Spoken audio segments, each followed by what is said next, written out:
DRPS2. Kay kabalo ko, mauni ang buhaton ko. Ayaw kay bawal. Pahimangno sa publiko.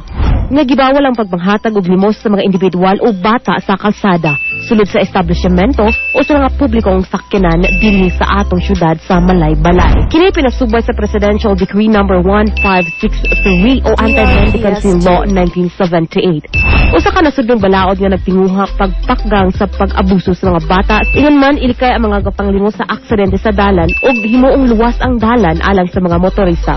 Ubo sa Anti-Mendicancy Law, multahan og 1,000 pesos o mapahiso ang dili mulapas sa 4 ka tuig ang mga sigig panglimos. Kini natahinumdom hatod kanato ni City Mayor J. Warren Pabillaran, chairman sa City Disaster Risk Reduction and Management Council ug sa Malay-Balay City Disaster Risk Management Office pinanguluhan ni Chief Alan J. Comiso. Sa panahon sa emergency, i-contact dayon ang Malay-Balay CDRRMO Communication Command Center sa numero 0917-827-6117.